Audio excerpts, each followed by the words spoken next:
industrial sector.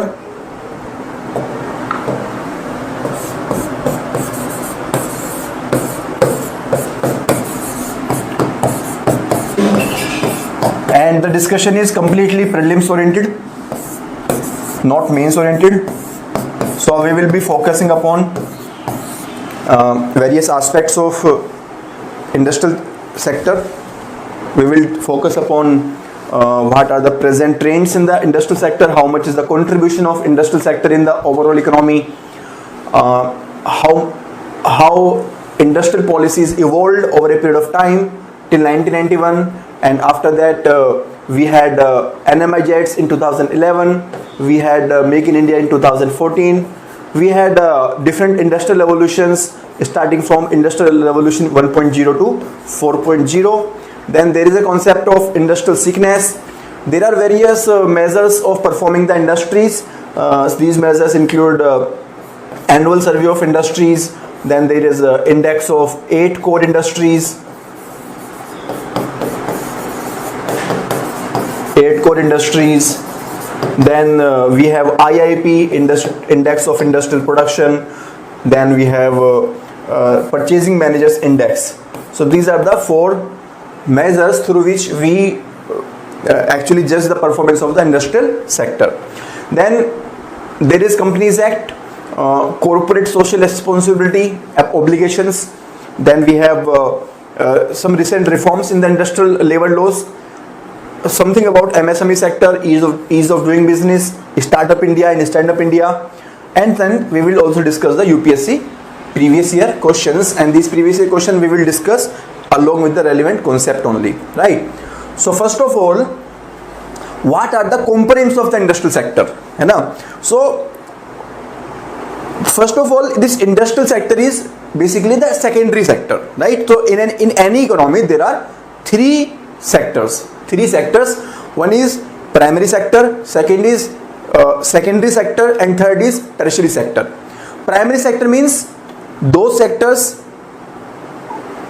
which involve the activities which are directly related to the natural nature, right? For example, agriculture, fisheries. So all those are part of the primary sector. Secondly, industrial sector. In the industrial sector, majorly the value added activities of converting one form of natural input to the output. So all those conversion activities, value added activities are there. So that is called secondary sector. This industrial sector is basically part of the secondary sector, and this industry includes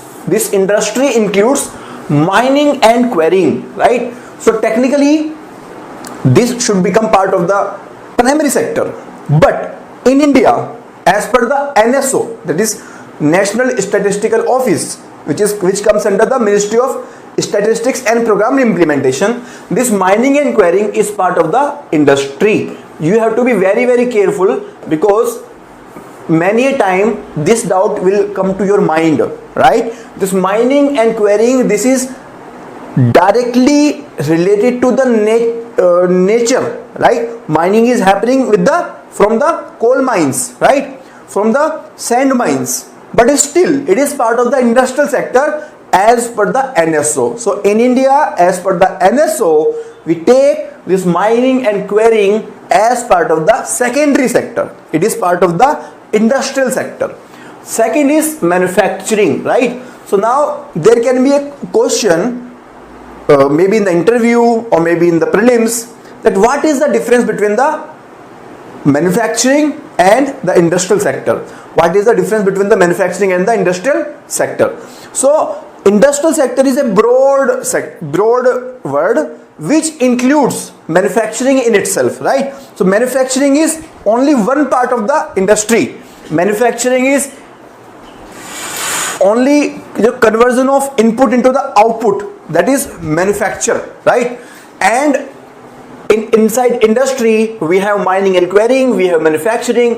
Third one is electricity, gas, water and other utility services. So here it says the word services, so at times you might get confused, so whether this is the part of the tertiary sector or this is the part of the industrial sector. So please be careful. This electricity, this is conversion of the coal or maybe the gas into the electricity. This gas, this water, all these are the part of industrial sector. They are not part of the tertiary sector. You have to be very, very careful.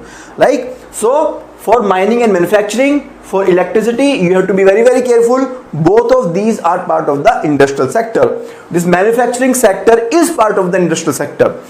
And finally, we have the construction sector, right? So these are the four components. You must remember these four components of the industrial sector. Like this is something which most of us actually do not take care of. And let me tell you, those people who are attending this session, watching this session, they will have an extra advantage, right? So if you just read the PDF, just read the study material, you might feel that okay, there is nothing much to like see in the class. But actually when you attend to this kind of discussion and I tell you that what kind of problem you can face in the examination, what kind of questions can come, then you get an added advantage. Like when you sit in the examination hall, you have 100% clarity in your mind that okay, this mining is 100% industrial. Otherwise you always have a doubt that okay यार मैंने PDF में पढ़ा था ये industry में है, लेकिन ये कॉन्सेप्चुअली तो प्राइमरी का पार्ट है. अच्छा, हो सकता है राहुल सर ने नोट्स में गलत डाल दिया हो, तो राहुल सर ने गलत किया होगा. Okay, let me put this into primary sector, है ना. सो you will mark the primary sector and your answer will be wrong. Similarly, you can make a mistake here in the services part. So you should attend these lectures, these sessions, so that you get the maximum advantage, and these small differences, these small things will make your result different from the other people, right? So answer is not to read so many books, right? You are not supposed to read 5 books of the economy. If you read only one book but with 100% conceptual clarity, then you can be sure that you will be getting the maximum marks in the economy questions. So idea is not that you should cover maximum book, right? Rather the idea is that you should get maximum clarity so that you can give 100% right answer. Now coming back to the out of above 4, now if we see the economic survey data, this is the data from the economic survey, right?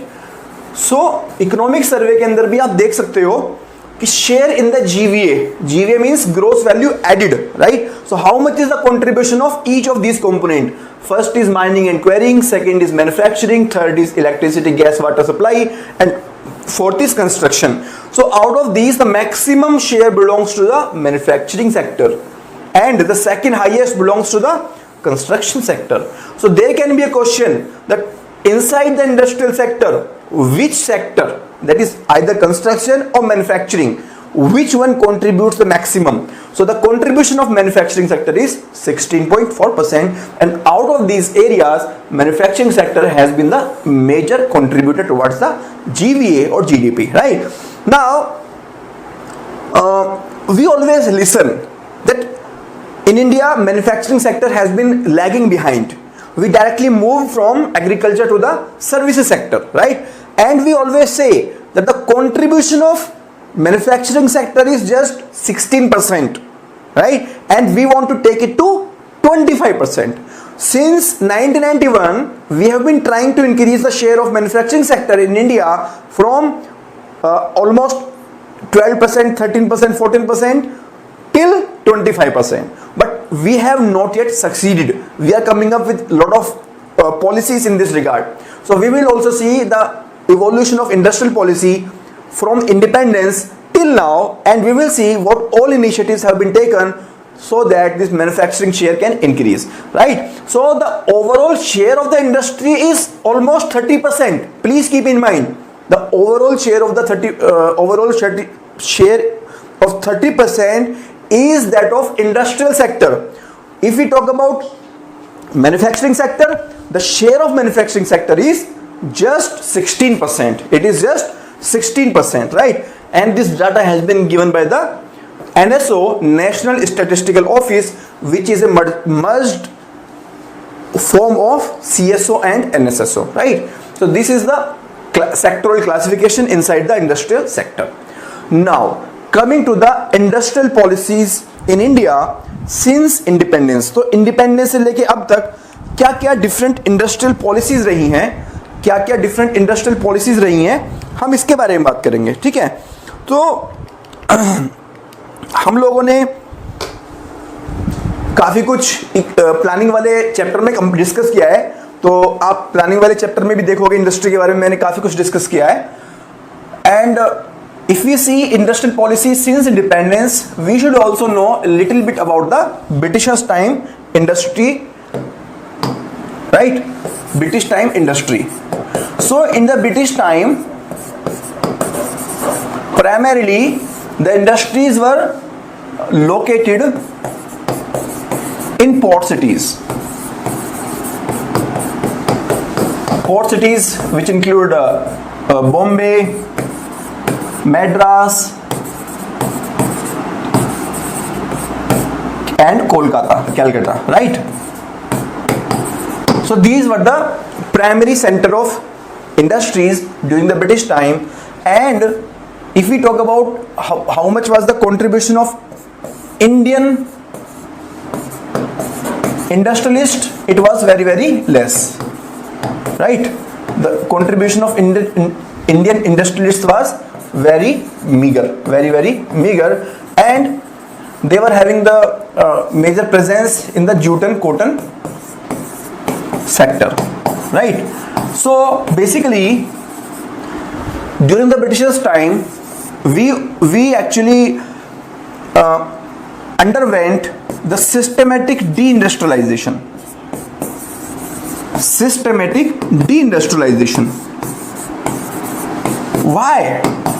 Why systematic deindustrialization and how, right? So one thing which you must know is that the India became the colony of Britain Empire, and this Britain Empire started the journey of colonialism to fuel its industrial revolution. So to fuel the industrial revolution which was happening in Britain, this entire race for the colonialism was started, and India was one of the very crucial colony of Britain, right? It was the topmost colony of the Britain. So India was used as a source of raw material. So from India the raw material was sent to the Britain, as well as from Britain this raw material, after being converted into the finished goods, this was sent back to the India in the form of finished goods, right? So first there was export of raw material, and then there was import of finished goods. Now what are the adverse impacts because of this systematic deindustrialization? The impacts are that because the manufacturing is now happening inside Britain, the entire profit of manufacturing is going to the British industries, the jobs are going to the British nationals, the taxes are going to the British government. So entire value addition is happening in the Britain, and the raw material of India is being exploited. Since entire raw material is exported, so Indian industries do not have the raw material, and since these goods which are manufactured in Britain, they are manufactured with the help of machine, the cost of production is very less, because in the machines the production happens at a very mass level. So because of low cost of production, this import of goods become very cheap. So the Indian industries, they are not able to compete with the imported products. So ultimately the domestic industries, they started bleeding, and their losses started increasing, and that's how the industries in the textile sector, industries in the other sectors they started deindustrializing, right? So this is called systematic deindustrialization of Indian industries, right? So now coming to the time of independence.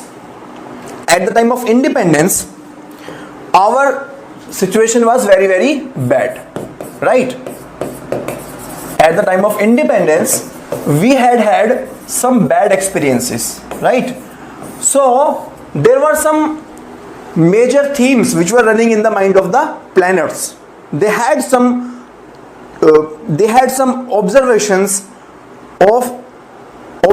based upon the history of India as far as this industry is concerned. So they decided that we will be focusing upon the import substitution, right? We will try to manufacture as well as much as we will try to manufacture inside India, and we will avoid the import, right? So we started focusing upon the import substitution. Secondly, at the time of independence, the status of the basic industries were very, very poor. Basic and heavy industries. For example, steel, iron, oil and natural gas. So these are the infrastructure industries, these are the basic industries. We can think of establishing the consumer industries for consumer durable products only and only if we have the good, strong, basic and heavy industries, which was absent at the time of independence. So because of the systematic deindustrialization, these basic and heavy industries were absent at the time of independence. So we decided that we will be focusing upon basic and heavy industries at the time of independence, right? Third, now coming to the debate whether public sector should be given the importance or private sector should be given the importance. Private sector was very, very weak. As I already told you, the private sector was not doing good. It was restricted to selected sectors, and it was the health of the private sector was not that much good. At the same time, these basic and heavy industries, they required huge investment, 25,000 crore, 50,000 crore, which was not within the capacity of the private sector. So the first reason was the first background was the private sector was not capable enough. Secondly, we adopted the mixed economy led by these public enterprises because of the socialist approach. So we actually followed the socialistic approach. Because of the socialistic approach, we decided that major industries should be in the public domain. They should not be in the private domain, because in India, majority of the people are poor. They don't have the purchasing capacity. If industries go into the private sector can ask for a huge prices of goods and services from the poor people, and poor people may not be able to afford. Therefore, we should keep all the major industries inside the public sector. In the public sector, the government can provide the support, as well as the public sector can focus upon providing the goods and services at a reasonable price, not focusing much upon profit, but focusing much upon the welfare, right? So for promoting the welfare of the people, and because of the poor capacity of the private sector, we gave prime role to the PSUs, public sector undertakings, right? So majority of the industries, they got established in the PSUs. At the same time, we were also clear that India is a country of villages, and inside the villages there are cottage industries, there are small scale industries which can actually contribute to the village economy. We were inspired by the ideas of the Gandhiji. Gandhiji always said that India lives in villages. Actual basically foundation मैंने डाला हुआ है, अगर आप उनको देखोगे आपको वास्तव में मजा आएगा। मतलब इकोनॉमी क्या होता है आपको वहां से पता चलेगा, मेंस की प्रिपरेशन कैसे होती है आपको वो से पता चलेगा। वो 2 लेक्चर जो है वो मैंने मेंस के लिए प्रिपेयर किए थे, लेकिन मैंने इतना अच्छा डिस्कशन किया, मुझे ऐसा लगता है कि आपको वो लेक्चर देखने चाहिए। लाइव सेशन में उतना शायद मजा ना आए क्योंकि मैंने वो बहुत अच्छे से प्रिपेयर किए हैं, है ना। तो हाँ, आप उसको जरूर देखना, नेक्स्ट क्लास से पहले जरूर देखना, आपको बहुत मजा आएगा। बहुत सारे एग्रीकल्चर में, इंफ्रास्ट्रक्चर में, इंडस्ट्री में, मनी एंड बैंकिंग में, बहुत सारी जगह पे आपको बहुत सारे कॉन्सेप्ट ऑटोमेटिकली क्लियर हो जाएंगे कि बैंक नेशनलाइजेशन किस पर्सपेक्टिव में हमने स्टार्ट किया था, पावर सेक्टर को हमने फोकस क्यों किया था, है ना, प्राइवेट सेक्टर को हमने कैसे फोकस किया था। बहुत सारे कॉन्सेप्ट आपको ऑटोमेटिकली क्लियर हो जाएंगे, ठीक है ना।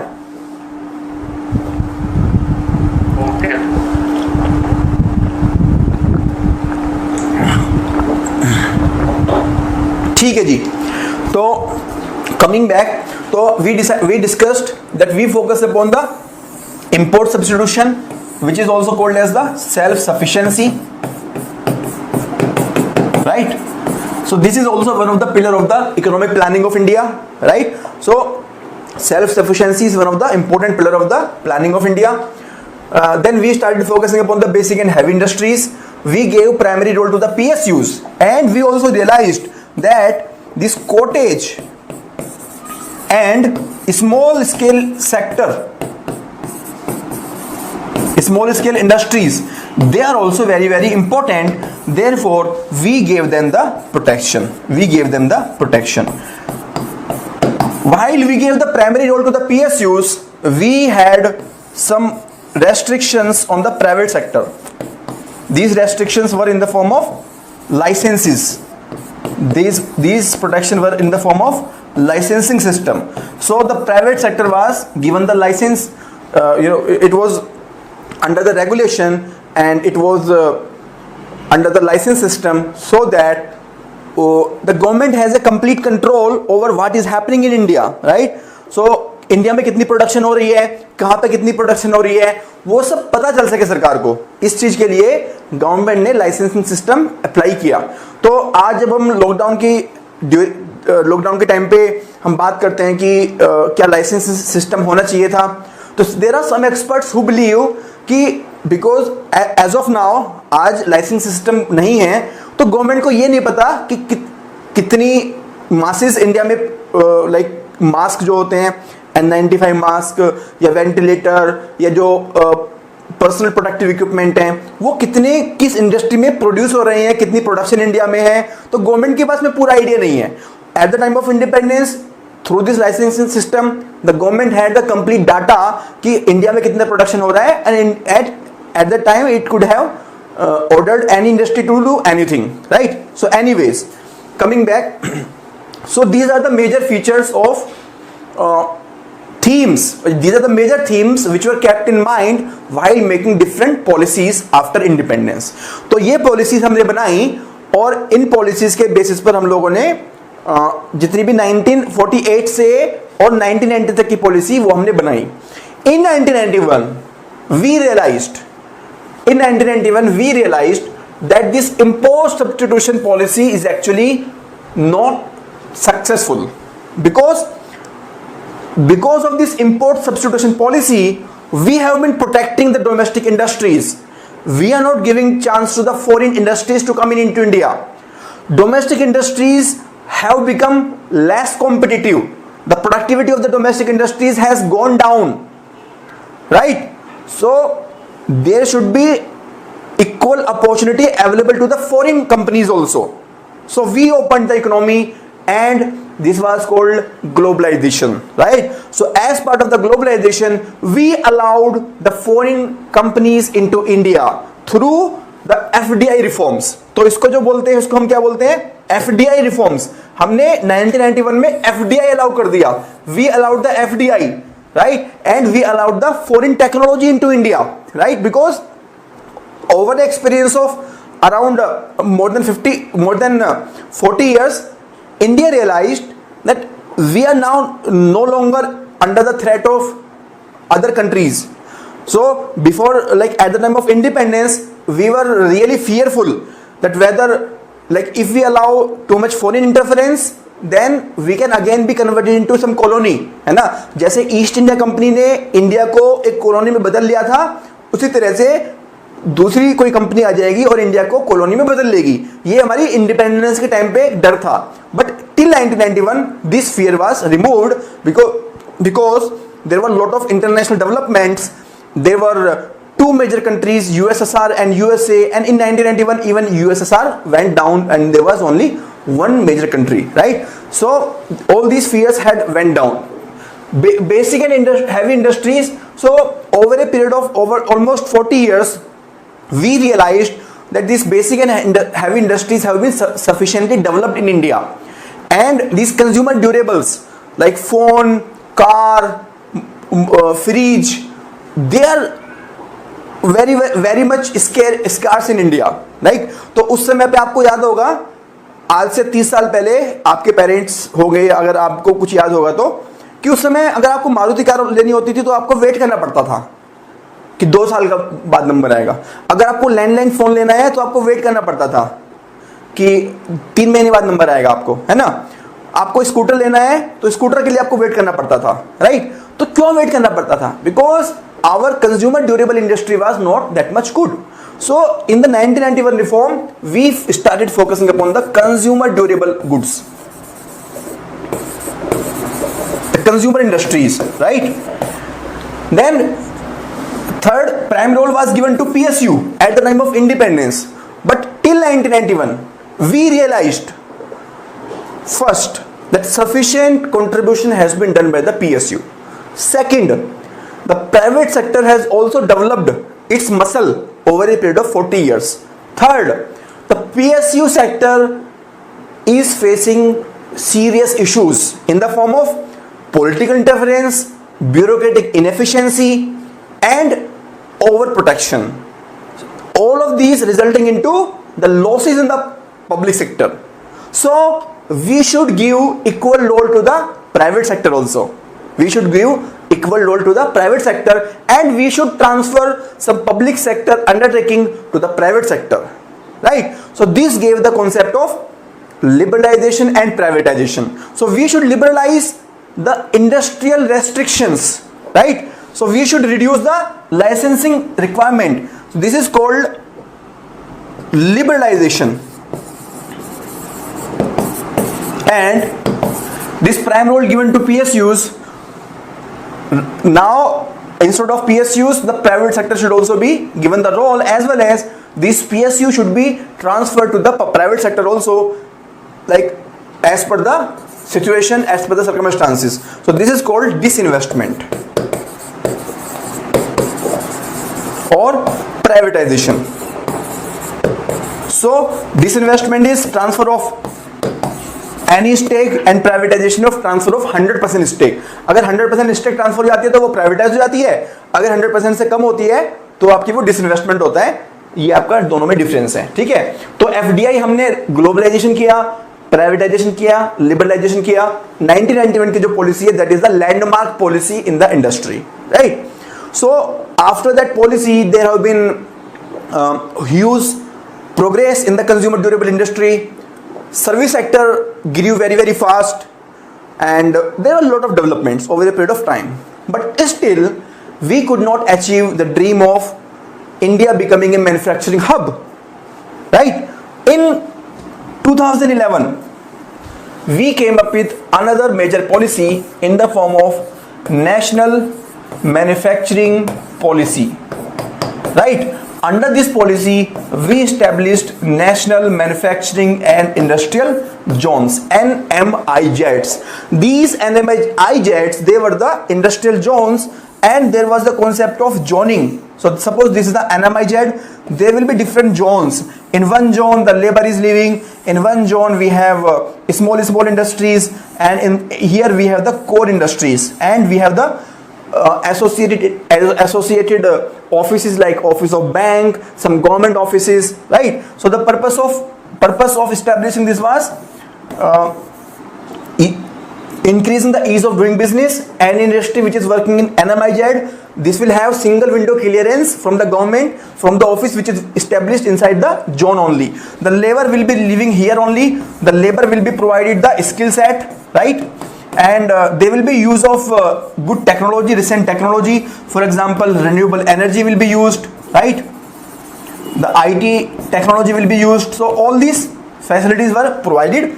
There was zoning. The land was supposed to be provided by the state government, and the central government was supposed to provide two things. One, 20% financing of the project cost, and second, the linkages with the other NMIZs. So if this is the one MIZ A, there is another NMIZ B. So the linkage through the rail, road, telecom, all those linkages will be provided by the central government, right? So this was the policy, and this policy actually aimed at increasing the share of manufacturing to 25% of GDP, right? This was the aim through establishment of the NMIZ, and the facts related to NMIZ we will see in the session itself. As of now, I am doing the conceptual discussion. Then after the government changed and the new government led by the Narendra Modi ji, it came up with the idea of Make in India. In the Make in India, the government said that we want to make India the global manufacturing hub, right?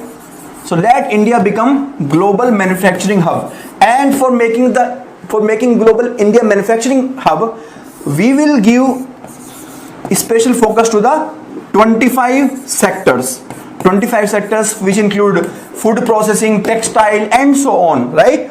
Then we will also bring ease of doing business, single window mechanism. Then we will also establish new industrial corridors, right? And there will be many other initiatives which will be taken under this initiative, and over a period of time many initiatives have been taken, and this Make in India has been partially successful, not that much, because we can still see the share of manufacturing sector has actually not increased that much. Still it is just 16.2%. There is not a major jump in the share of manufacturing sector in the overall contribution in the GDP, right? After that, approximately in 2017, there was a draft industrial policy which is trying to harness, or which is trying to introduce the Industrial Revolution 4.0, IR 4.0 into India, right? So this policy has not yet seen the light of the day. This policy is not yet implemented, but this IR 4.0 is actually focusing upon the infusion of major technologies like artificial intelligence, Internet of Things, all these technologies into the industry, right? So Industrial Revolution 4.0, which I will discuss in this session, that Industrial Revolution is being introduced into India with the help of this draft industrial policy, right? So this is the major conceptual discussion. So let us quickly revise the discussion that we did so far. So I told you that at the Britishers' time, major industries were located in the port cities. Indian industrialists, they were not so much strong, and there was systematic deindustrialization. At the time of independence, we chose to have import substitution policy under the self-sufficiency. Basic and heavy industries were focused. Prime role was given to the PSUs. Cottage and small scale industries were protected, and restriction on the licenses through the licensing system was introduced. In 1991, we almost reformed all of these themes. We introduced FDI, consumer durable goods industries were focused. Disinvestment and privatization was introduced. Liberalization was introduced. Licensing requirements were minimized. After that, the major policy came in 2011 in the form of National Manufacturing Policy. Here the share of manufacturing sector was supposed to be increased to 25% of GDP, and the major vehicle was NMIZ, National Manufacturing and Industrial Zones. This was done under the zoning concept, and these were the major features focused upon labor, technology, and linkages. In 2014, Make in India was introduced. India was supposed to be global manufacturing hub 25 sectors were focused with the help of ease of doing business and new industrial corridors. Finally, in 2017, the draft policy was introduced, which wants to introduce Industrial Revolution 4.0 into India, right? So these are the major policy themes. Now let us see the evolution of industrial policy over a period of time. Now we will get into much more detail. Now that you are aware about the conceptual part, now you can see the major details here. So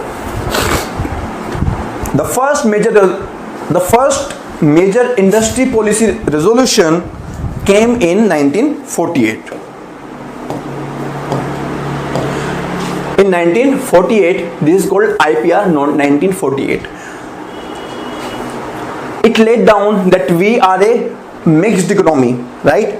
We are a mixed economy, which means we will follow both socialistic pattern and capitalist pattern together, right? So prime importance will be given to the socialistic pattern, prime role will be given to the public sector, and the secondary role will be given to the public sector, private sector.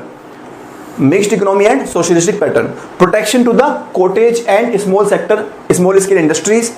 Industries were classified into 4 broad categories, right? So there was 4-fold classification of the industries. First was the industries which were exclusively under the domain of the central government, right? So यहाँ पर government की monopoly थी. कौन सी industries थी? There were primarily 3 industries: arms and ammunition, atomic energy, and rail transport. So these are the strategic areas.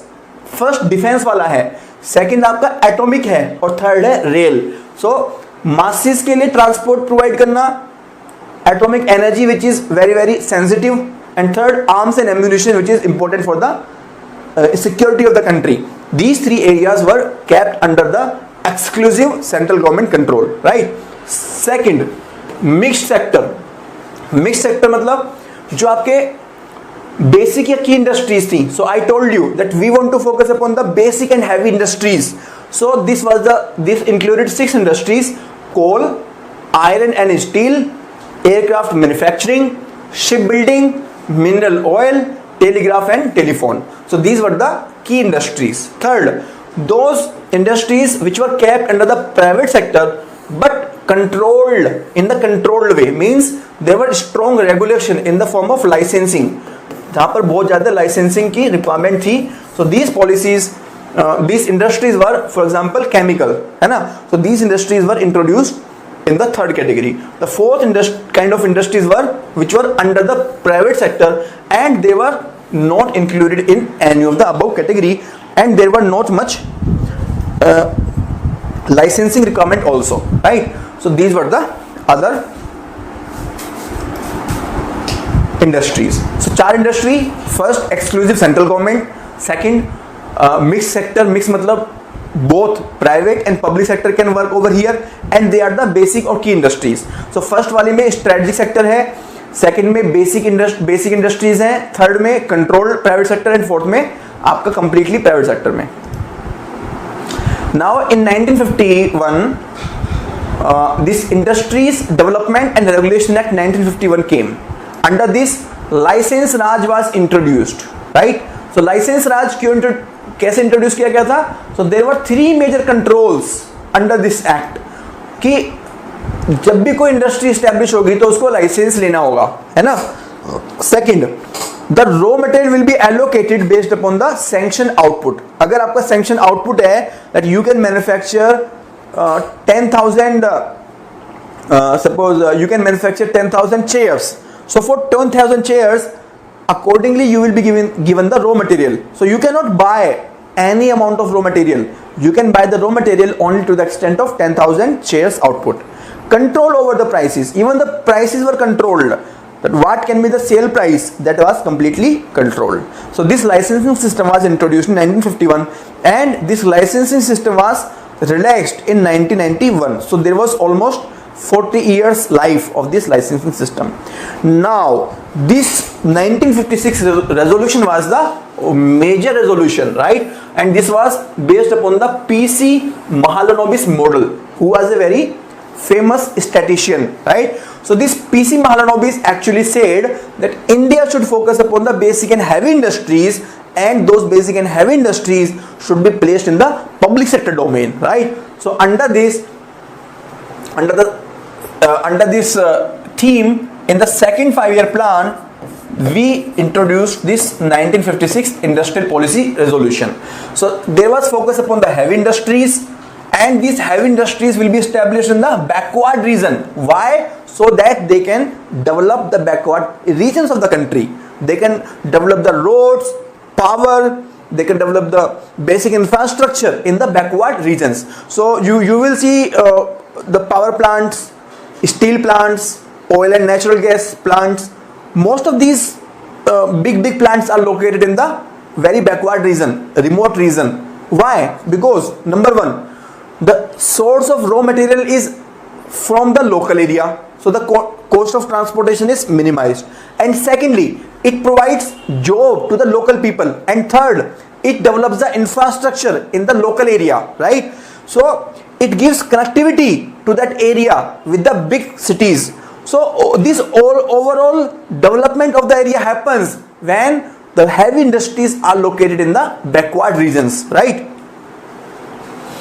Recognize the significance of the foreign capital, है ना? So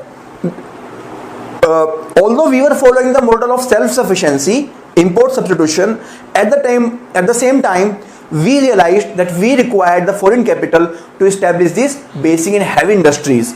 We required the foreign technology also. That is why we took the help of countries like Britain to establish our steel plant, etc. Right? Private sector role was important. At the same time, licensing policy were adopted to control the private sector. The four-fold classification of the IPR 1948 was changed to now three-fold classification, है ना? तो पहले 4 part में हमने divide किया था, अभी हमने इसको 3 पार्ट में डिवाइड कर दिया है. Now we have converted that into the three part. First is Schedule A, Schedule B and Schedule C. Schedule A के अंदर those industries which are strictly coming under the central government. Schedule B के अंदर both private and public, and Schedule C के अंदर open to private sector but subject to licensing, right? So Schedule A, Schedule B, Schedule C, these 3 schedules were introduced in the 1956. After this, in 1973, 6 core industries were identified. These 6 core industries were iron and steel, cement, coal, crude oil, oil refinery and electricity, and they are also called as the infrastructure industries, right? So when you will listen to the planning chapter, you will know that at that time the government focused upon the infrastructure sectors, right? And special concessions and relaxation was given to the infrastructure sector. Therefore, these 6 industries were identified and they were given the special concession. PPP was given the emphasis and called the joint sector, in which the partnership between the center, state and the private sector was allowed. So public-private partnership was also opened up in the 1973, so that the private sector efficiency and private sector capital can be mixed with the welfare objective of the public sector, and both can come together to contribute to the big industries, especially the infrastructure like road, port, etc. Foreign Exchange Regulation Act FERA 1973 was enacted due to severe crunch of foreign exchange. So we also enacted the FERA Act, which controlled how much foreign exchange can go out of India and how much foreign exchange can come to inside India. India also allowed limited investment by the MNCs in the country. So the limited FDI was allowed, right? So we can see that the small relaxation in the foreign investment to the private sector, those started much earlier in 1973 itself, and the final boost was given in 1991, right? So it is not that 1991 was the only year. Even before that, the government, whenever government realized that there was some requirement of change in the policy, the government kept changing the policy accordingly, right? So government kept changing the policy accordingly. Now,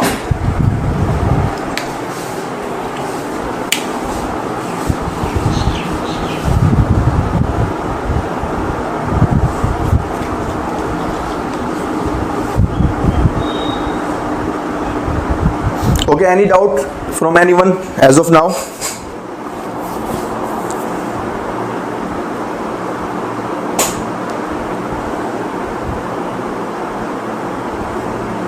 किसी को doubt है अभी तक? No sir. Okay, wonderful. मजा आ रहा है session में? Yes sir. सर एक ड्यूरेशन एक तरह से लो। सॉरी इसमें सर टॉपिक एक अलग है सर। हेलो। हाँ जी, एक स्टेज जो आया था तो स्टेज डिफाइनल इकोनॉमिक जोन सर वो sorry ACZ, economic zone ACZ special economic zone ना। तो अभी हम बात नहीं करेंगे उसकी, अभी हम बात नहीं करेंगे, अभी बाद में बात करेंगे उसको, ठीक है ना? ठीक, ओके। ओके, वंडरफुल, ठीक है जी। तो 1973 तक ये हुआ। उसके बाद 1977 में क्या हुआ? तो 1977 में the new government came, Janata government, which focused on small scale and tiny industries, है ना? The main elements of this new policy were that they defined tiny unit, they focused on the close interaction between the industries and agriculture, they focused power generation and transmission, and the emphasis was given to the village industries. This policy statement is not so much important. In 1980, public sector was given, again very important role. Some licensing relaxation were given, and competition for infusing the competition, the technology upgradation and modernization of the Indian industries were focused, and we also started focusing upon the foreign investment. In 1991, okay, wonderful. So now you can see what are the major features of all the pre-1991 policies. 1991 तक की जो policies थी उसके major features क्या क्या थे? तो major feature थे protection to the local industries from international competition through high import tariffs and other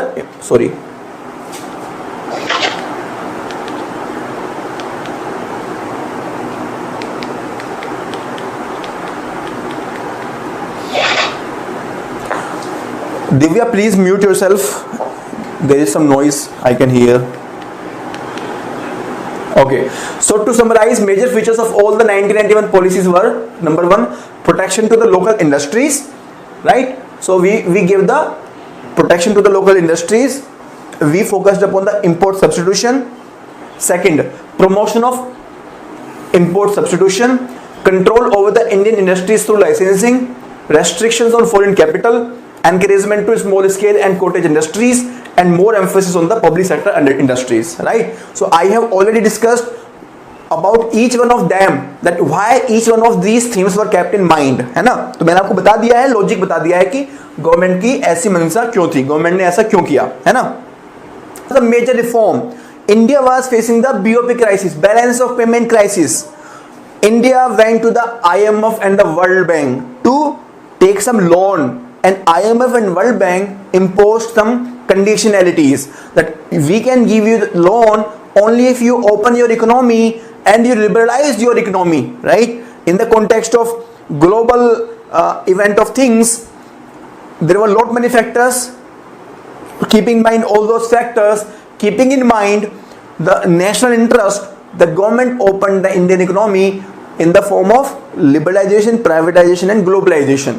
So Indian industry got the major reforms at this point of time, right? So what were those reforms? Those were reforms were introduced with the help of new industrial policy 1991. So here we moved from regulation to development, है ना? So rather than regulating the industrial sector, we will be focusing upon development of the industrial sector, कि industrial sector को develop किस तरह से करना है। अभी हमारा ध्यान कहां पे रहेगा कि हम इंडस्ट्री को डेवलप कैसे करें, rather than how to regulate. The policy was focused to bring major reforms in the following areas. तो क्या क्या मेजर रिफॉर्म्स थे? Number one, industrial licensing, industrial delicensing, reduced from 17 as per 1956 policy to only 8। तो 1956 में हमने बताया था कि शेड्यूल ए में 17 इंडस्ट्रीज थी, और वो जो इंडस्ट्रीज थी उन पर किसका कंट्रोल था? Only and only private sector, only and only public sector, those were reserve from the public sector. So now those reserved industries were reduced from 17 to 8, and these included arms and ammunition, atomic energy, coal, mineral, mining of iron ore, manganese ore, gold, silver, mining of copper, lead, zinc, atomic mineral, and railways. You do not need to remember all these things, just keep in mind that number of areas were reduced to 8. De-reservation of public sector, the policy drastically reduced the number of industries reserved for the public sector. You can see over here, right? Number 2, the foreign investment was allowed in the form of FDI, right? So foreign investment promotion board was established, and this foreign investment promotion board, FIPB, which is no longer existing. So even this FIPB was abolished in 2017, right? Third, foreign technology agreement, which allowed industries with automatic approvals for undertaking technology agreement with the foreign counterpart. So we invited the foreign technology, and some industries were granted automatic approval for the technology agreements. Amendment in the MRTP Act. What is the meaning of MRTP Act? Monopoly Restriction Tendency Practices Act. So this MRTP was to control the monopolistic tendencies, of the industries. So this was relaxed so that the big companies can come together and the efficiency can be increased. Dilution of protection. So the protection which were given to the small scale industries, those were diluted so that they can become more and more competitive, right? So in 1950s we gave protection to the small scale industries. One of the major loss of that policy was that because there was protection to the small scale industries, some industries were kept exclusive in the small scale industry. They did not face any competition, their productivity went down, है ना? तो कुछ area थे जहां पर सिर्फ और सिर्फ स्मॉल स्केल इंडस्ट्री ही आपके काम कर सकते थे, वहां पर बड़े बड़े प्लेयर्स का कोई रोल आया ही नहीं। तो उसकी वजह से कुछ एरिया हैं जो काफी वीक रह गए इंडिया के अंदर, है ना? तो बड़ी बड़ी जो इंडस्ट्रीज हैं वो टेक्नोलॉजी नहीं ला सकी, वहां पे कैपिटल नहीं लगा सकी, और इसकी वजह से कुछ एरियाज हैं, कुछ सेक्टर्स हैं जो एक्सक्लूसिवली एसएसआई के लिए रिजर्व थे, वो एरिया वीक रह गए इंडियन इकोनॉमी में। इसीलिए हमने 1991 में प्रोटेक्शनिज्म को कम किया, एसएसआई को हमने कॉम्पिटिटिव बनाने के लिए उनको जो प्रोटेक्शन दी थी वो हमने कम की। It also focused on closure of sick public sector undertaking. तो जो सिक पीएसयू थी हमने उनको बंद करना शुरू कर दिया। Now presently there are only 2 sectors reserve for public sector, only 2 sectors are reserve, है ना? So this is important, you should keep in mind. 2 sector कौन कौन से हैं जो एक्सक्लूसिवली पब्लिक सेक्टर के लिए रिजर्व्ड है, एक्सक्लूसिवली, है ना? तो एक तो है atomic energy, so the production of, separation of, enrichment of special fissionable materials and substances and operation of the facilities. Second, railway operations. Please keep in mind, this is not entire railway, this is operations, only and only operations. So railway operations other than construction, operation, maintenance of following suburban corridor projects through PPP, high speed train. तो ये नहीं थी, high speed train भी नहीं है, dedicated freight line भी नहीं है। तो यानी कि इंडियन एरियाज में प्राइवेट सेक्टर आपका आ सकता है, इंडियन एरियाज में प्राइवेट सेक्टर आपका आ सकता है। इनके अलावा बाकी सब आपका एक्सक्लूसिवली पब्लिक सेक्टर के लिए है, ठीक है ना? थर्ड, जो आर्म्स एंड एम्यूनिशन था, अभी वो एक्सक्लूसिव पब्लिक सेक्टर के अंदर नहीं है, हमने उसको प्राइवेट सेक्टर में अलाउ भी कर दिया है ना? तो आप देख सकते हो रिलायंस इसमें आ चुका है, और भी कई कंपनी है जो आपकी डिफेंस मैन्युफैक्चरिंग में आ चुकी हैं। So we want to reduce the dependence of India on other countries for defense requirement. Therefore, we have now been encouraging the private industries, especially the domestic industries, to to produce the arms and ammunition inside India only, है ना। तो arms and ammunition is now not a part of the reserve category for the public sector. तो सिर्फ दो ही हैं, कौन कौन से हैं? एटॉमिक है और रेलवे ऑपरेशन है, तीसरा और कोई नहीं है। You must understand, remember this point, because you can be asked a question on this point in the prelims also, in the interview also.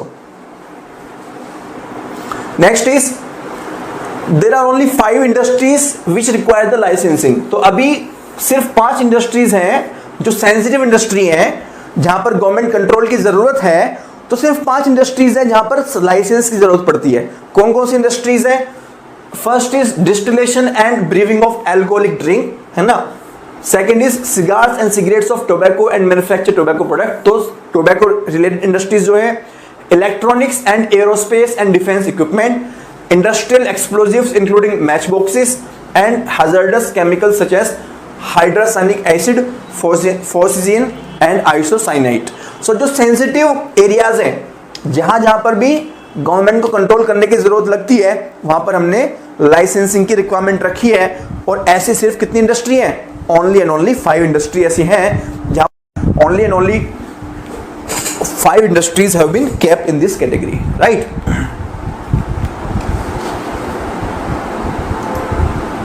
Now you can see a national investment and manufacturing zone, NMIZ, right? NIMZ, national manufacturing policy में इसको हमने लाया था, and we envisaged NIMZs as the developed land with the requisite ecosystem, and they were developed as the integrated industrial township की तरह हमने उनको introduce किया। state of the art infrastructure, land use was based upon the zoning, है ना। तो हम देख लेते हैं, हमने डिस्कशन किया था इसके बारे में।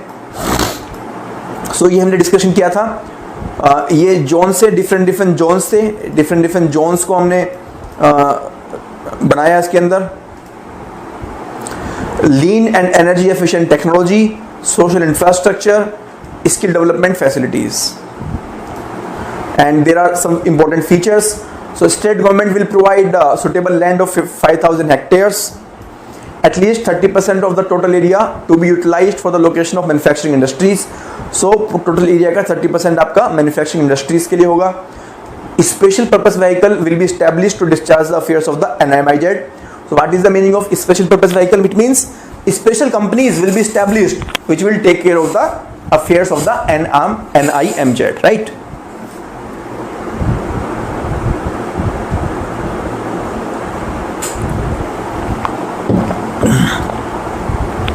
Central government to provide financial support not exceeding 20% of the project cost. Central government to improve and provide external physical infrastructure linkages to the NIMZ including road, railway, airport and telecom in a time-bound manner. उसके बाद में आप देख सकते हो इसके अंदर so far 3 NIMZs have been accorded the final approval. 3 है, तो सबसे पहला जो आपका है वो है प्रकाशम आंध्र प्रदेश में, सेकंड है Sangareddy in Telangana and third is Kalinga Nagar in Odisha. So इसके ऊपर ऑलरेडी सवाल पूछा जा चुका है। आई थिंक इन 2012 और 2013 the question was already asked from this area that which is the first NIMZ, right. So at the time this was in current affairs, that's why the question was asked in which of the state the first NIMZ has been approved by the government, right? Apart from these 3, there are 8 investment regions along the DMIC, Delhi Mumbai Industrial Corridor, and they have also been declared as the NIMZs, है ना। उनको भी हमने NIMZ की तरह declare कर दिया है, right? So for example we have Neemrana, है ना, इन द गुजरात। उस तरह से हमने टोटल 8 जोन ऐसे हैं जिनको हमने डिक्लेयर कर दिया है। Now this is about the make in India. Make in India में किस तरह से हमने लॉन्च किया था, sorry. So you can C over here the important features of the make in India. It was launched in 2014 and it is a global initiative to invite both foreign and domestic investors to invest into India, and it is based upon the 4 pillars. We will bring new processes, focusing upon the ease of doing business, and we will establish the new infrastructure in the form of industrial corridors, smart cities, world-class infrastructure, high-speed communication, etc. Then we will focus upon the new sectors. 25 sectors were focused, and a new mindset. So we will be partnering with the industry, right? So हम लोग देखते हैं कि आजकल there are investment summits which happen in every state. So those are under the Make in India. Now coming to the industrial revolutions.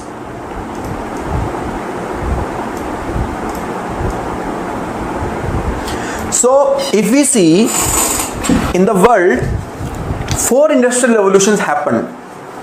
The 4 industrial revolutions happened. The first industrial revolution happened in the 17th and 18th century, right? This is industrial revolution 1.0, and here the source of energy was coal, machines, factories, railways, steam engines, etc. है ना? So these were the major source of energy and major technology, है ना? So these industrial revolutions, they are primarily changing over a period of time based upon the source of energy and based upon the kind of technology they bring in, right? So this was the industrial revolution 1.0. Then industrial revolution 2.0, it came around in 1900s, and it was powered by the electricity, है ना? And oil, motor vehicles, planes, telephone, TV, cinema and radio. Third industrial revolution came in 1980s, which was powered by electric and hydrogen powered vehicles, drones, flexible robots, 3D printer and nanotechnology. And now after the 2016 World Economic Forum Davos Summit, this industrial revolution 4.0 is in news. So right now we are talking about the industrial revolution 4.0, which is actually talking of optimizing the computerization in the industry using cloud computing, artificial intelligence, Internet of Things, right? And this will actually introduce the automation and convert the factories into smart factories, whereby the cyber physical system will be making the decision, the wastage will be minimized, and optimum use of energy and raw material will be promoted. So these are the features of the industrial revolution 4.0. In India, we brought in this 2017 draft policy, which is not yet made the final policy. Discuss about the tools to measure the performance of the industries. How do we judge the performance of the industries? And there are 4 tools. This comparative analysis will help us in remembering the key points in the examination and will solving the prelims question, right? So first measurement is index of industrial production. Index of industrial production. This is given by the National Statistical Office under the Ministry of Statistics and the Program Implementation. So NSO is the appropriate authority. This is given on a monthly basis, and here the base year is 2011-12, and the focus is upon how much is the increase in the volume of production. So the volume of production is compared to the index which is based upon the 2011 year, 11-12, right? So just like the index of WPI, CPI, GDP, this index is also based upon the IIP, है ना? तो question आपसे पूछा जा सकता है कि किस किस का इंडेक्स 2011-12 के बेसिस पर है. तो आपका CPI का है, आपका GDP का है, और अभी आपका ये IIP का बेस भी आपका ये है आपका बेसिकली बेस ईयर 2011-12 है. Index of core 8 core industries, office of economic adviser which comes under the ministry of department of industrial policy, department of promotion of trade and industry, right, which is under the Ministry of Commerce and Industry, right? So this index of all 8 core industries is given by the under the Ministry of Commerce and Industry by the Office of Economic Advisor, है ना? Next is ASI, Annual Survey of Industries. सर्वे है ये, और ये annual है, तो ये annual base पे आता है। इंडेक्स ऑफ 8 कोर इंडस्ट्रीज भी मंथली आता है, और ये जो है ये आपका एनुअल है, इसलिए annual like once in a year it will come, and it is also given by the NSO. So NSO gives 2 survey, annual survey of industry and IIP. Then fourth one is purchasing managers index. This is in India, this is given by the Japanese company Nikkei and also helped by the HSBC company, right? And it is also coming on a monthly basis, right? Now base year of index of 8 in the core industries is also 11-12, and the focus in the IIP is on the volume of production, कि volume of production में कितना increase और decrease हो रहा है। Index of 8 core industries में focus is upon the core 8 industries, कि how much is the performance of the core industries. So based upon that we can make the government policy. Here the focus is upon organized manufacturing industry. So only and only organized sector is focused upon, and in the PMI both manufacturing and service sector are looked upon. तो दोनों ही हम sector देखते हैं, manufacturing and the service sector in the PMI के अंदर दोनों ही sector देखते हैं. So you should make this kind of comparative table. It will help you remember most of the things. It will help you remember most of the things, right? Now let us see each one of them, the details of each one of them. So first one is index of industrial production. Index of industrial production, this is given by the NSO, which comes under the Ministry of Statistics and the Program Implementation, and it is given every month. It is a statistical measure of the overall industrial performance. It measures the short-term changes in the volume of production. So focus is upon volume of production, है ना? Here it is the industrial production. So focus is upon the volume of production. Volume of production पे आपका focus है. Currently the base year is 2011-12, and IIP is compiled on the basis of data collected from the 14 ministries. So 14 ministries से data इकट्ठा करती है NSO, और IIP is prepared. In this IIP there are various industries, right? There are various parts, है ना? So if we consider all of them,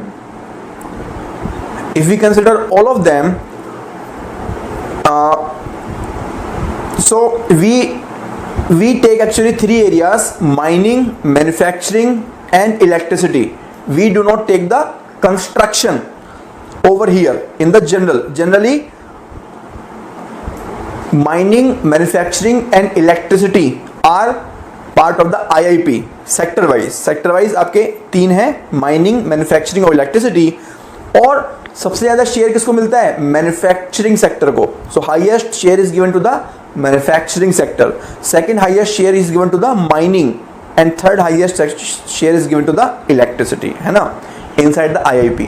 IIP is also calculated on use basis, कि use basis पर कि which good is primary, which good is intermediary, which is capital good, which is being used in the infrastructure or construction sector, which is consumer good and consumer non-durable goods.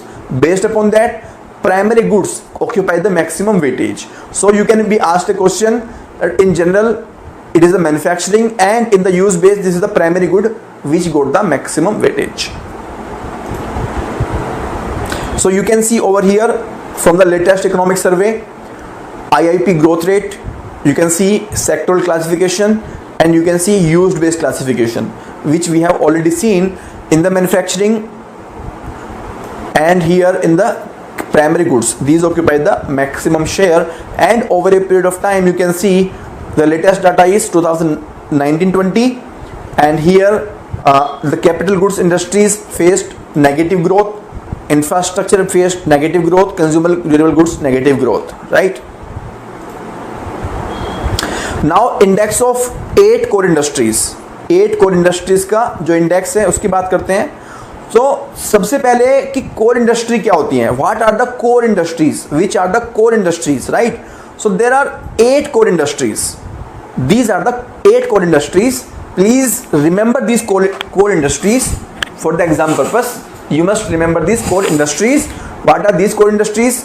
Coal, crude oil, natural gas, refinery product, fertilizer, steel, cement and electricity, right? So please take 1 minute and conceptualize. Just try to conceptualize yourself these 8 sectors, because the question can be asked that which of these is part of the core industry or which of them is not part of the core industry. So you must know each and every area, that whether it is part of the core industry or not.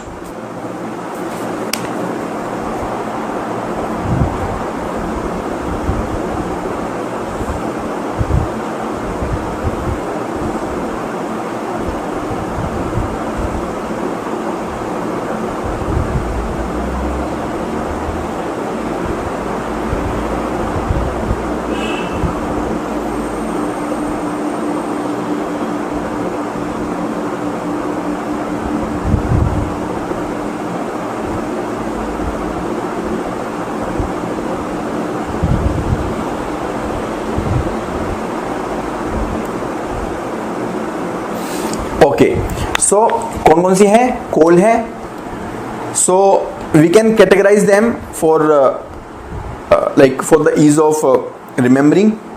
So you can see coal एक है ना, और कोल से आपकी electricity बनती है ना, तो कोल और इलेक्ट्रिसिटी आपकी एक साथ आ गई. इसके अलावा स्टील और cement, this is important for the manufacturing, sorry for the infrastructure, real estate, है ना. तो 2 ये आ गए आपके. और आपका कौन कौन सा है? क्रूड ऑयल और नेचुरल गैस, ठीक है. और रिफाइनरी से ये दोनों चीज़ प्रोड्यूस होती हैं, क्रूड ऑयल और नेचुरल गैस. और crude oil plus natural gas they are used in the fertiliser sector. Can you see? तो कोल और इलेक्ट्रिसिटी इनका एक ग्रुप हो गया, स्टील और सीमेंट इनका एक ग्रुप हो गया. 4 तो ये हो गए. और ये 4 जो है इनका एक ग्रुप हो गया. वो कैसे हो गया कि first refinery products are, refinery is actually producing processing the crude oil and producing the natural gas, and this crude oil and natural gas they are used into the fertiliser, right. So this is how we can see that these are the 8 core areas. अब इसमें सबसे ज्यादा volume किसका है? सबसे ज्यादा जो weightage है वो है रिफाइनरी प्रोडक्ट का. So refinery product occupy the maximum weightage. Second highest weightage goes to the electricity, है ना. और third highest weightage goes to the steel. आपको सिर्फ 3 याद रखने की जरूरत है. If you remember top 3 it is more than enough. तो first highest is refinery products, second highest is electricity, and third highest is steel and steel only, right, only steel. Now coming back, index of 8 core industries. The base year of A index is 2011-12. The 8 core industries have a combined weight of 40% almost in the IIP, है ना. So the combined weight of these 8 core industries is almost 40%. It is prepared by the Office of Economic Advisor, Department for Promotion of Industry and Internal Trade under the Ministry of Commerce and Industry. And it is a monthly industrial performance parameter.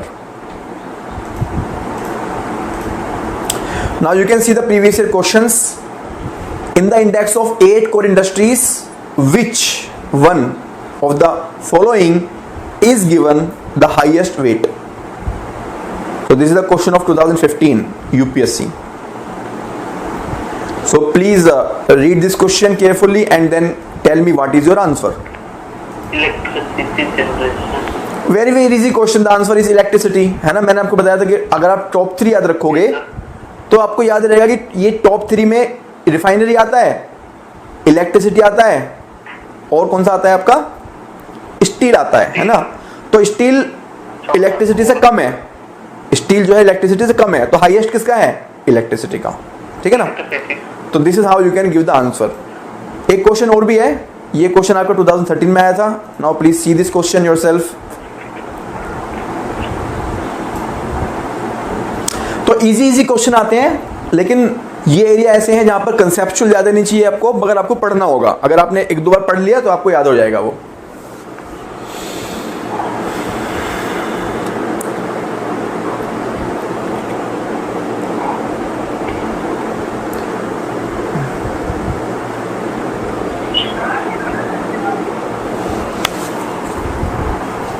C sir. So, यहाँ पर answer है आपका option C. बहुत बहुत easy question है ना, very very easy question. So only textile is not part of the hello sir. yes yes intermediate goods क्या हो? इंटरमीडिएट मतलब इंटरमीडिएट गुड्स होते हैं जो फर्दर आपका प्रोडक्शन में यूज होना है ना।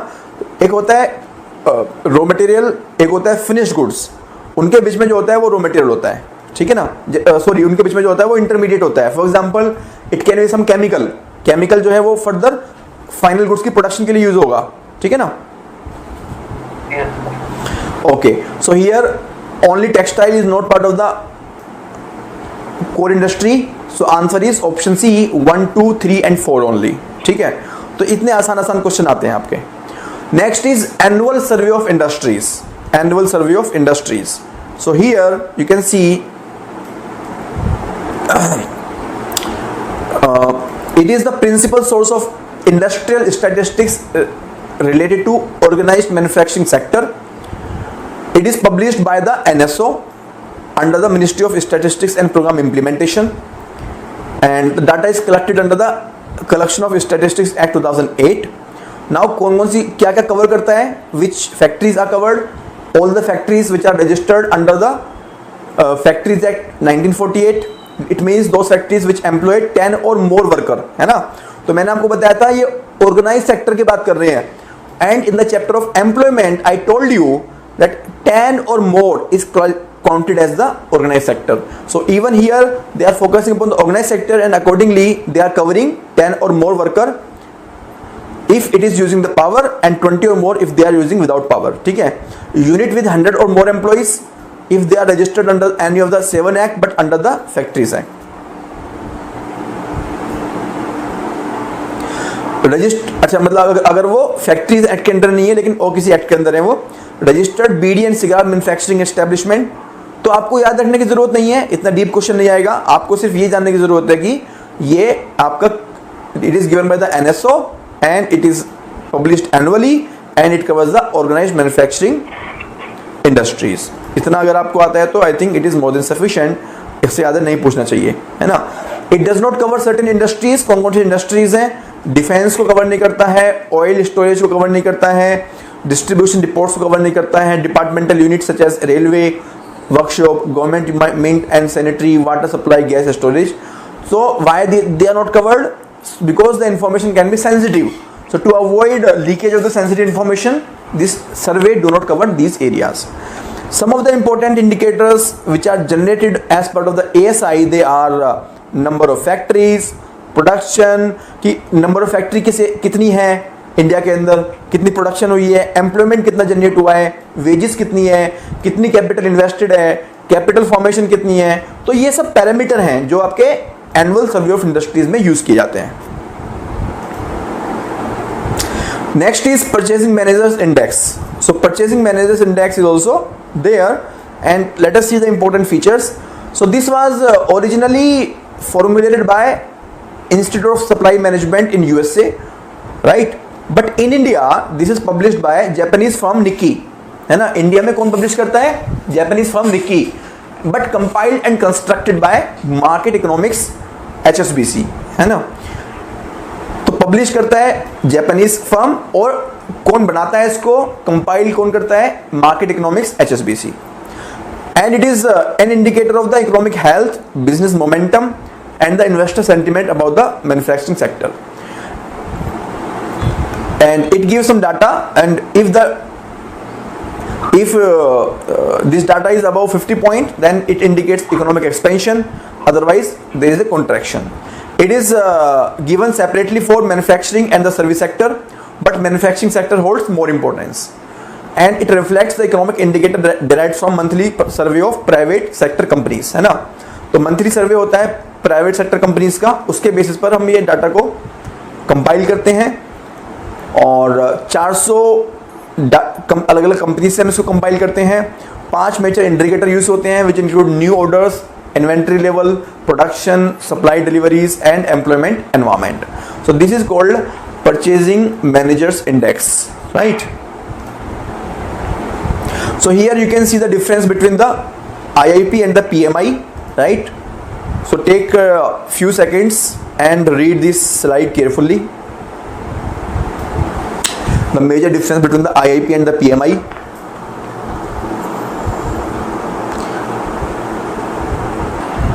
So industrial sickness, the concept of industrial sickness. In the 1991, we decided that the sick PSUs should be closed. After that, we introduced board for reconstruction of sick industries. And now, after the Companies Act of 2013, there is a new definition of the sick company. How do you identify the sick company? So when at least those people, मतलब जिन लोगों का company में कम से कम 50% और मोर date due है ना. So company के suppose the total loan और total dues of the companies are 1 lakh rupees, and if at least 51,000 rupees worth of people, those people who has given the loan of 51,000 rupees, if they decide that the company should give the loan, repay their due, and they do not get their repayment within 30 days, है ना, within 30 days they do not get their payment. So the people whose dues are amounting to 51% of the total dues of the company, they can go to the National Company Law Tribunal for declaring that company as a sick company, right? So अगर total 1 lakh रुपए company का due है और जिन लोगों के पास में 51,000 amount है, at least more than 50%, वो लोग को पेमेंट नहीं मिलती है, तो they can go to the NCLT and declare that the sick company. Once this is done, then NCLT will appoint one interim administrator. वो इंटरिम एडमिनिस्ट्रेटर अपॉइंट करेगा, and if required the proceeding for the wind up can also be taken, यानी कि इस company को बंद भी किया जा सकता है. And at the same time the provision can be made for the rehabilitation and insolvency fund, whose source of funding can be from the central government और फ्रॉम द कंपनी और from any other investment source, है ना. सो आपको ध्यान में ये रखना है कि कौन इसके लिए एलिजिबल है. ये आपको first point is very very important, the definition of the sick company, and this definition is from the companies act 2013, right. So this is the important point. Now next is the corporate social responsibility. Corporate social responsibility, first of all, why this was introduced. So industries are an integral part of the society. They take a lot of services from the society. They use the natural resources, the air, water, which is free of cost or at very negligible cost. They use the services of skilled people who have got skills from the government or from the society, right? So it is the obligation of the industry to pay back something to the society, right? Although they are contributing in terms of production of goods and services, but still they can contribute more, right? They should give back to the society. So for this purpose, in Companies Act 2013, for the first time, a legal obligation was put upon the big companies, those companies who have a minimum criteria. Only those companies have to spend at least 2% of their average profit which they made during last 3 years. They have to contribute that 2% to the society. So they can incur different kind of activities. They can be involving into education, health, and other activities. Or if they are not able to spend this money there, then they have to deposit this 2% of their profit in one of the government fund. So this is about the corporate social responsibility. From the exam point of view,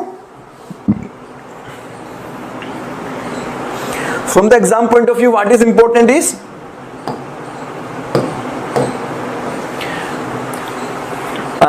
that which companies are supposed to expand on the CSR. So companies whose net worth is at least 500 crore और more. Turnover का मतलब होता है sale, total sale is 1000 crore rupees और more, या net profit is rupees 5 crore और more in any financial year, है ना। किसी भी फाइनेंशियल ईयर में अगर उनका टर्नओवर, नेटवर्थ, प्रॉफिट आपका इतने से ज्यादा होता है तो they have to spend 2% of the average net profit of last 3 years in every financial year. अगर इनका साइज एक बार इतना हो गया, उसके बाद में every year they have to spend 2% of their net profit which they earned during the last 3 years। उसका एवरेज जो होगा उसको हम खर्च करेंगे। Even foreign companies which have its branches in India are to avoid the CSR regulations. Any unspent amount must be transferred to the fund mentioned in point number 9, that is a PM relief fund, है ना।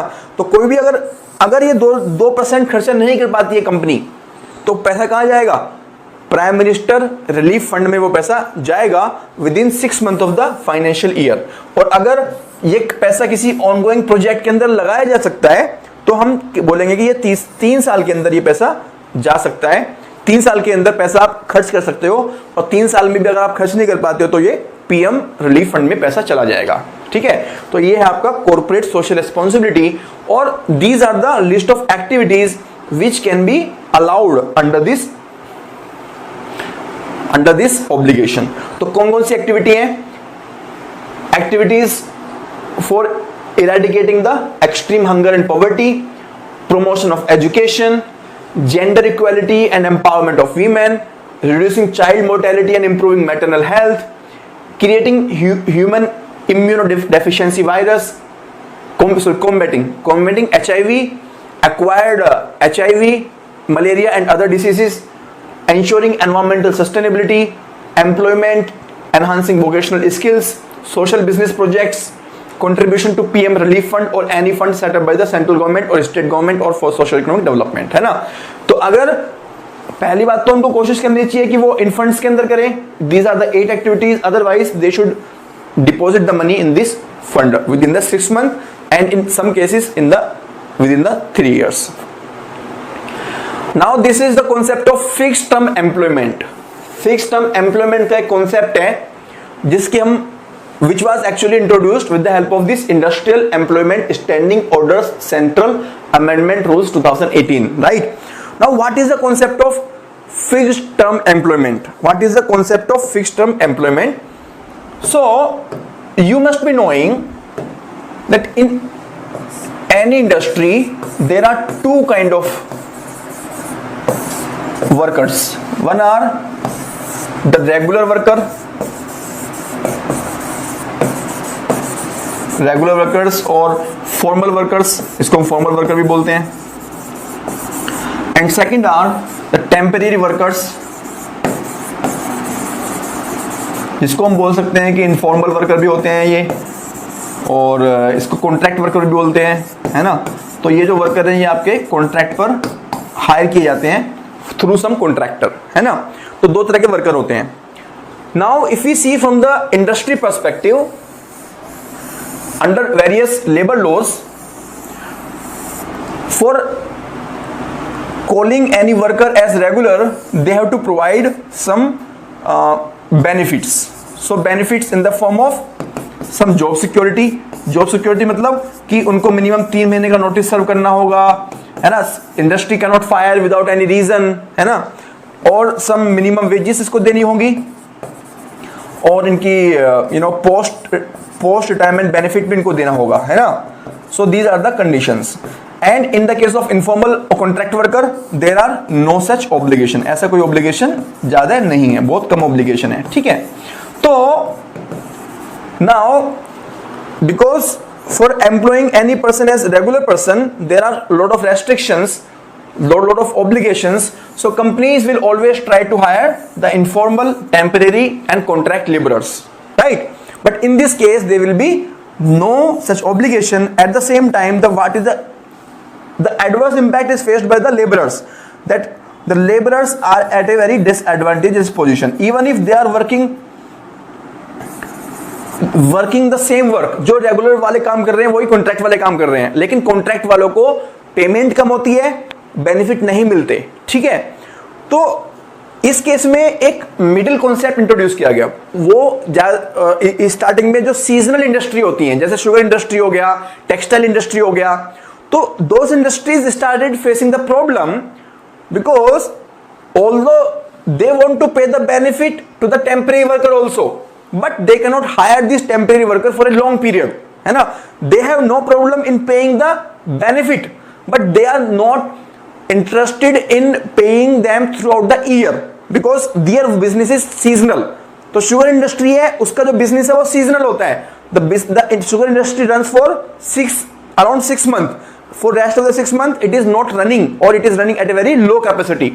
So the nature of business is that it cannot hire the person for a entire 1 year, right? It is ready to pay all the benefit, but only for 6 months. ये कहती है कि मैं आपको 6 महीने के लिए हायर करूंगा और आपको बेनिफिट दूंगा. But as per the laws of the government this was not allowed. ये अलाउड नहीं था, क्योंकि लॉ ऑफ द गवर्नमेंट के अंदर आपको रेगुलर वर्कर की तरह हायर कर सकते हो उनको, और अगर आपने रेगुलर वर्कर की तरह हायर किया then there has to be some minimum termination notice, you have to provide some minimum benefit, post retirement benefit etcetera, है ना? So on the one hand industries want to pay the benefit, but because of the rigid laws this was not possible. So government realized this problem and government introduced one concept of fixed term employment.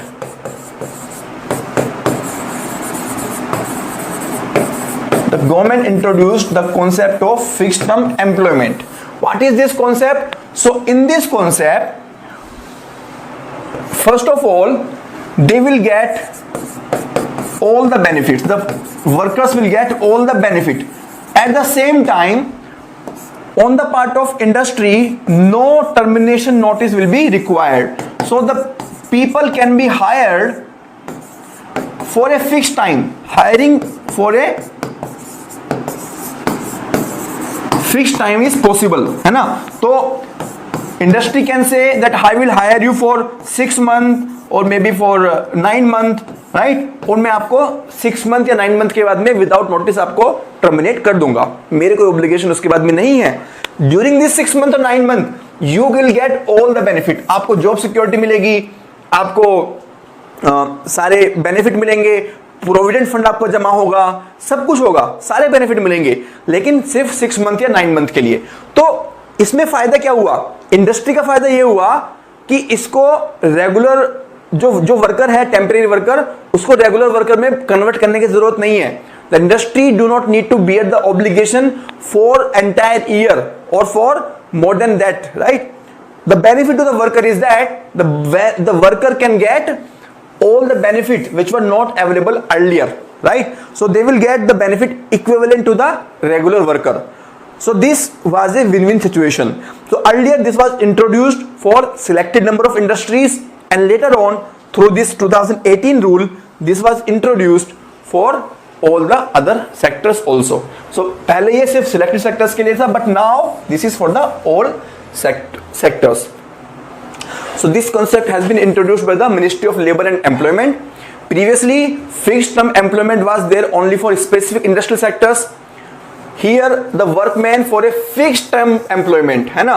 Fixed term, 3 months, 6 months, 1 year, have to be engaged on the basis of a written contract of employment for a fixed period.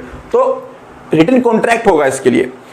However, the existing permanent workmen cannot be converted as fixed term employment. तो existing जो permanent लोग हैं उनको हम convert नहीं कर सकते fixed term में.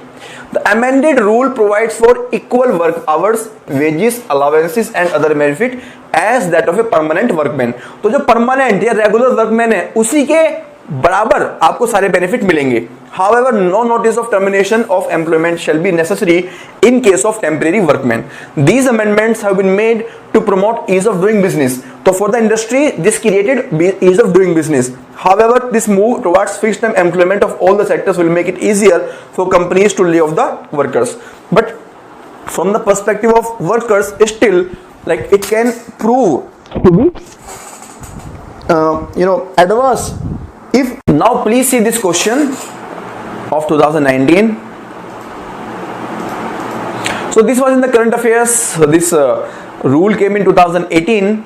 That is why this question was asked in 2019. But you can see the question is very, very simple.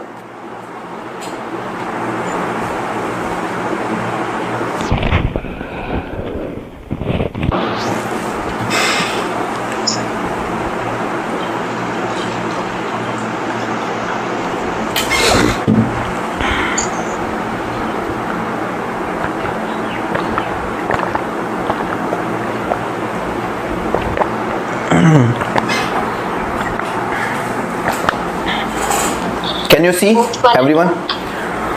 So what is the answer? Answer is option C, both 1 and 2, right? So if rule for the fixed term employment was implemented, it becomes easier for the firm to lay off the workers, है ना? Definitely उनको termination notice की जरूरत नहीं होती. No notice of termination of employment shall be necessary in case of temporary workman. ठीक है ना? So answer is option C, both 1 and 2. Now these are two pension schemes which have been introduced in 2019. So I thought these are important. These can be asked in the examination. So क्या important feature है? The first one is for the name of the first one is प्रधानमंत्री श्रम योगी, right? Maandhan, right? So it is a voluntary and contributory. Voluntary मतलब it is not mandatory on everyone, and it is contributory. Contributory means the person has to contribute something from the pocket. Pension scheme to benefit unorganized sector worker. So किसके लिए है ये? Unorganized sector worker के लिए है. For the people between the age of 18 to 40. Each and every line is important for the prelims examination. In the prelims examination, they can make one statement on any of these point. Whose monthly income is 15,000 or below. Monthly income की बात की गई है यहाँ पे, ठीक है? अब ये तो this is the eligibility. They are the eligible, है ना? This is the eligibility condition.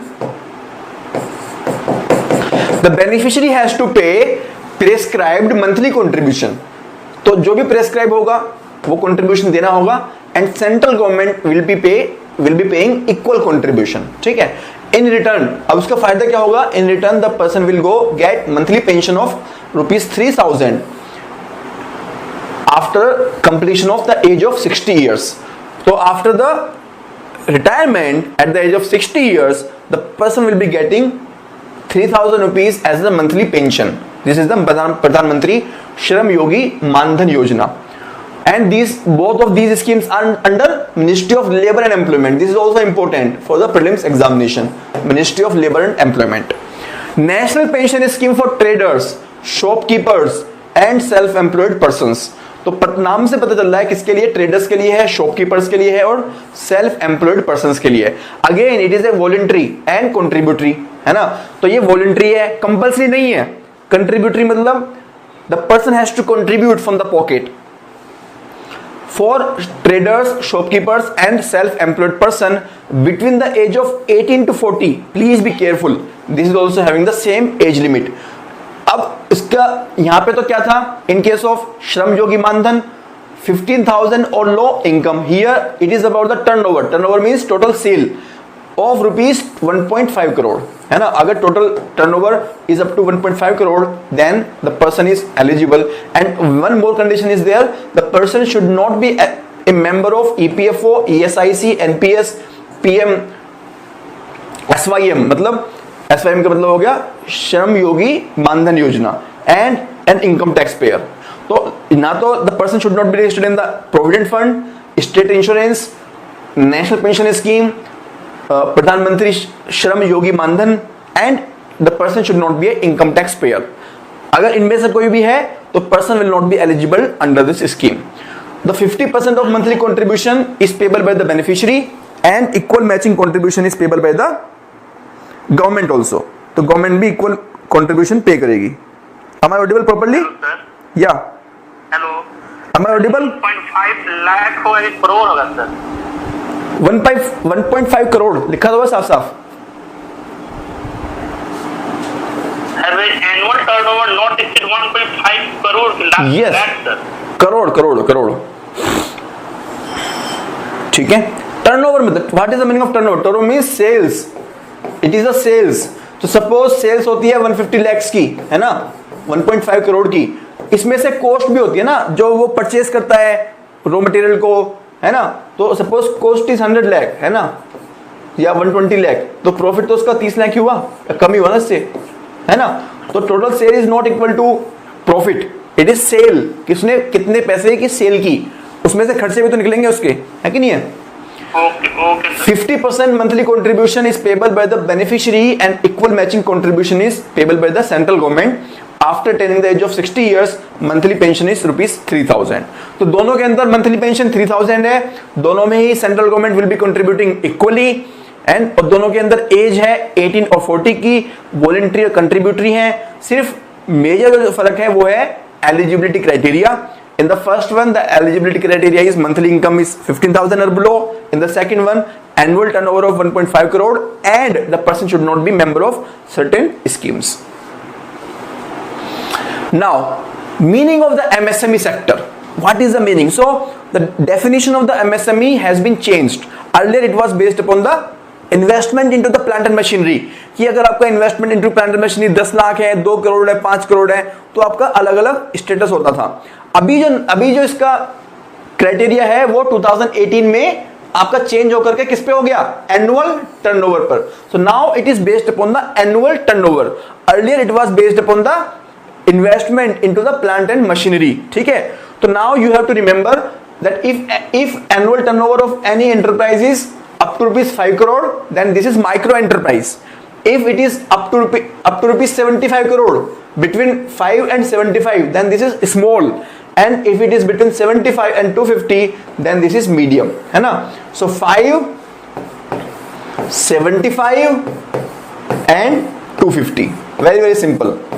5, 75 and 250. This is how you can remember, and accordingly they can be classified. So these MSME, they are coming under the MSME Act 2006, है ना? So these limits have been given under the law. So in the prelims examination there can be a question that these are the law, like these limits have been given by the law or by the government order. So these are as per the law, and this law was amended in 2018, and these are the limits. You should remember these limits. MSMEs are very very important because they are major contributor to the industrial production. Almost 40% of the industrial production comes from the MSME. They also share in the total exports almost 40%, and they also contribute to the GDP almost 7 to 8% of GDP. They also generate a lot of employment, and they also play important role in the rural and backward areas. They promote the regional balanced development, and they can be started with a minimum capital. So they are the labor intensive sectors. They create a lot of job with the minimum capital. So this MSME sector is very important. For the prelims आपको सिर्फ ये याद रखना है कि ये आपको किस किस लिमिट में आता है ये, और कौन से एक्ट में आता है. I have made one of the lecture for the mains purpose. You can go to the YouTube channel, you can watch there, and you will see that how do we prepare for the mains examination. So government has given a lot of government has taken a lot of initiatives for the MSME sector. I have given the list of initiative in the study material.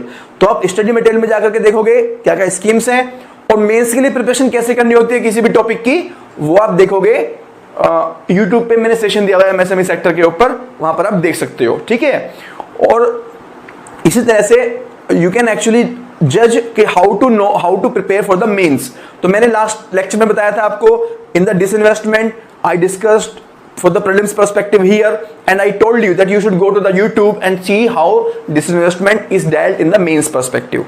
Similarly MSME sector also. So this is how you can see the difference between the prelims and the mains. Mains is altogether different, right? mains में पूरा analysis करते हैं हम, critical analysis करते हैं, ठीक है ना. वहां पर हमारा factual focus कम होता है, वहां पर हमारा analytical focus ज्यादा होता है. तो वो एरिया मैंने जिन लोगों ने मेंस का प्रोग्राम लिया हुआ है उसके लिए कवर किया हुआ है. GS3 का जो प्रोग्राम है उसके अंदर कवर्ड अप है, वो इस ओनली प्रीलिम्स प्रोग्राम के लिए वो कवर्ड अप नहीं है. This is covered only for mains program. उसी तरह से सारे एरिया मैंने डिस्कस किए हुए हैं, each and every area in the industry के अंदर बहुत सारे एरिया हैं जो आप देखोगे कि वहां पर मैंने बहुत डिटेल में डिस्कस किए हुए हैं as per the requirement of the examination. Now coming to the next important area, ease of doing business. So ease of doing business is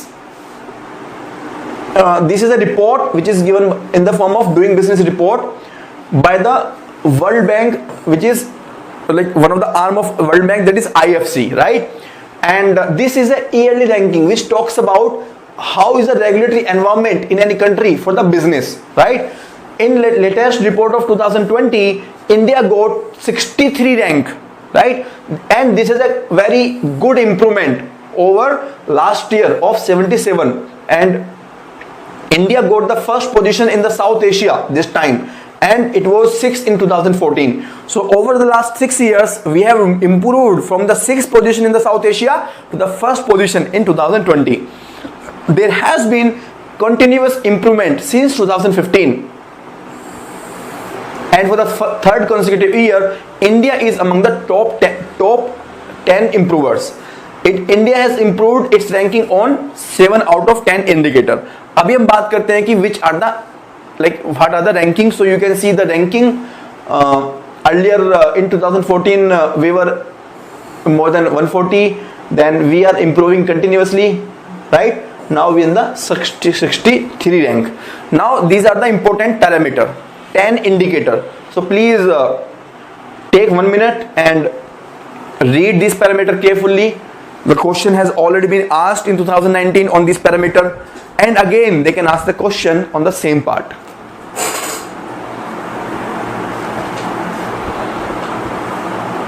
So these are in the life cycle manner, है ना? जैसे जैसे company बननी शुरू होती है, business करती है और कंपनी बंद होती है, उसी फॉर्मेट में ये 10 इंडिकेटर है ना? You should know these 10 indicators. तो आपका एग्रीकल्चर सेक्टर है, इंफ्रास्ट्रक्चर सेक्टर है ना, इंटरनेशनल ऑर्गेनाइजेशन ये सब एरिया आपको इसी तरह से तैयार करने होंगे. इकोनॉमिक प्लानिंग है ना. तो यहाँ पर कॉन्सेप्ट कम है, लेकिन यहाँ पर आपके फैक्ट्स ज़्यादा हैं और रिपोर्ट्स वगैरह हैं. कुछ गवर्नमेंट एजेंसीज की रिपोर्ट हैं, कुछ इंटरनेशनल ऑर्गेनाइजेशन की रिपोर्ट हैं, कुछ इंडिकेटर है, पैरामीटर हैं, ये सब फैक्चुअल फैक्टर हैं. तो आपका इंडस्ट्री, एग्रीकल्चर, इंफ्रास्ट्रक्चर, प्लानिंग, ये 4-5 एरिया ऐसे हैं जहां पर आपको काफी फैक्ट्स आपको जानने होंगे, जहां पर कॉन्सेप्ट कम है, फैक्ट्स ज्यादा हैं, लेकिन बहुत इंपॉर्टेंट है, काफी इंपॉर्टेंट है. क्वेश्चंस आते हैं, अगर एक भी नंबर का क्वेश्चन आता है तो वो इंपॉर्टेंट है.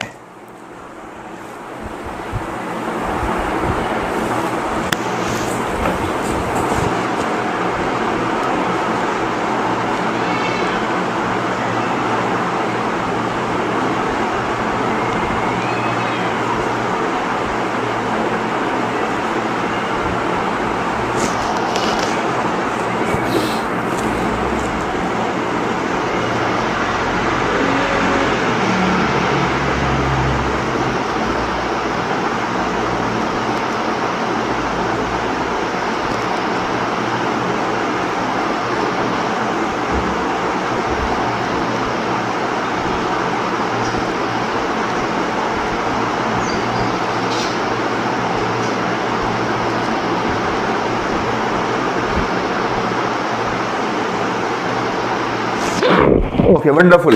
So in the life cycle manner, we can see first is indicator of starting a business, second is construction permit. तो पहली बात तो आप क्या करते हो, आप you decide to start a business, so this becomes the first indicator. So registering the company को रजिस्टर करना, बैंक अकाउंट खोलना, वो सब आपको फर्स्ट पार्ट में आता है. सेकंड, आप कंस्ट्रक्शन करते हो. एक बार आपने कंपनी बना ली तो आप कंस्ट्रक्शन करोगे अपने ऑफिस का, बिल्डिंग का, फैक्ट्री का, तो उसके लिए आपको कंस्ट्रक्शन परमिट चाहिए. Once building is constructed, you will arrange for the electricity. आप इलेक्ट्रिसिटी के लिए अरेंज करोगे. उसके बाद में आप प्रॉपर्टी को रजिस्टर भी करोगे. So this point number 2 and 4 they can come together. Then you will get the loan. आप लोन लेके आओगे बैंक से. Then they will be some minority investors. You will pay the taxes. आप business करोगे, tax pay करोगे. you will do the export, you will trade across the border, you will import something, you will export something, then there can be some issues regarding the enforcement of contract. Some people may violate the contract, or you may violate the contract, and both of you can go to the court. So how is the enforcement of contract? And finally, if the company gets dissolved, तो कैसे company की insolvency आपकी resolve होगी, company को बंद कैसे किया जाएगा, ये आपके 10 इंडिकेटर हैं. So you can remember them in a very easy manner. Now, which one of the following is not a sub-index of the world ease of doing business? This question came in 2019. So please take few seconds and give the answer. A.